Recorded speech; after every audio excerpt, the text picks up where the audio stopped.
A colorful bazaar known the world over for its unique sights and scents, the Machane Yehuda marketplace in the heart of Israel's capital, Jerusalem, today boasts everything from a bustling neighborhood community to art and fashion, home goods, fresh groceries, and high-end restaurants. The market has become a staple among locals and tourists alike as a symbol of the diverse Israeli and Jerusalemite culture, drawing in millions of visitors each year while maintaining its authentic Israeli feel. And now, it's celebrating its 100th birthday. We had parties and celebrations here. People from all over Israel, as well as a ton of tourists, came. It was amazing. Israel's most iconic and oldest open-air market, Shuk Machane Yehuda, is celebrating its centennial today. And of course, over the last 100 years, it has gone through many changes from its humble beginnings as a few loosely related stalls to the massive heartland and epicenter of the capital that it is today. Of course, again, while it is a major draw for tourists and locals alike with its over 250 storefronts, bars, restaurants, and more, there are major concerns over the changes to the cultural identity that it has maintained up until today.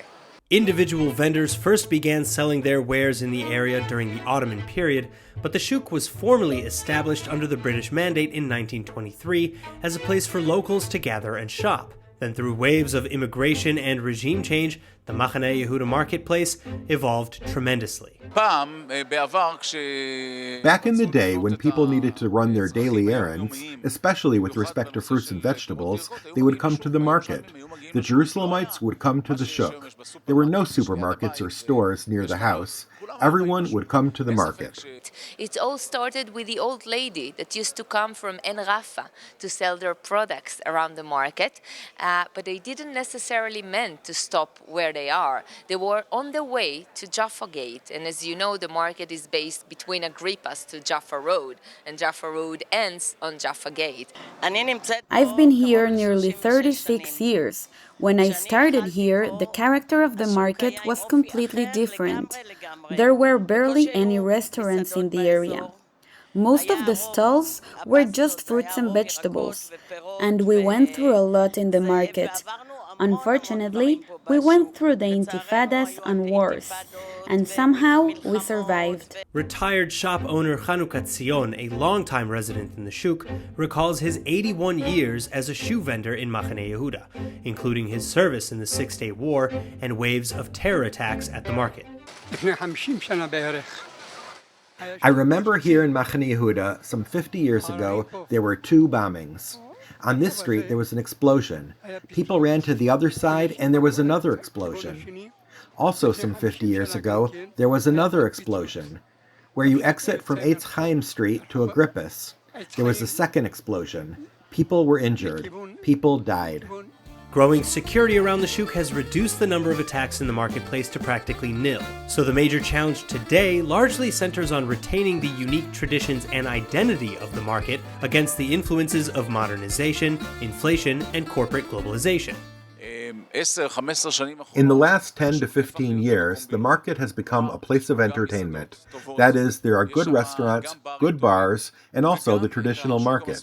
My goal as mayor is to maintain a mix between the traditional shuk and the bars and entertainment establishments. We do everything so that they can continue to exist side by side, and not one at the expense of the other. At the heart of the Centennial celebrations is the Matching Markets Agreement, a first-of-its-kind international effort to unite and preserve traditional markets around the world, who all struggle with this need for balance. The first collaboration grew organically during the COVID-19 pandemic with Massimo Manetti, head of the historic Florence market in Italy, who shared knowledge in how to weather the storm of repeated closures and lockdowns. Today we made a proposal to create a global union of historic markets around the world, creating an association that would give the opportunity for us to meet, talk, and figure out how to improve our markets. It would be very important, and we would like it if UNESCO recognized us, since it protects the traditions and cultures of the world. We don't need to trade anything. The only thing that we need to exchange is knowledge and to help each other. and to be there for each other and for the other markets in the world. Because today, early in the morning, we had a round tables with all the markets around the globe, and we were amazed by the fact that we actually sharing the same challenges. No one wanted to leave the room. No one wanted to come to this summit, even though it's beautiful in here. We wanted to keep on talking. So the matching agreement, it's the fact that we know that we are sharing and we're matching the same ideology, the same stories also. From the Spice and Culture Center of Israel, Shuk Machane Yehuda, I'm Aaron Porras for the Media Line.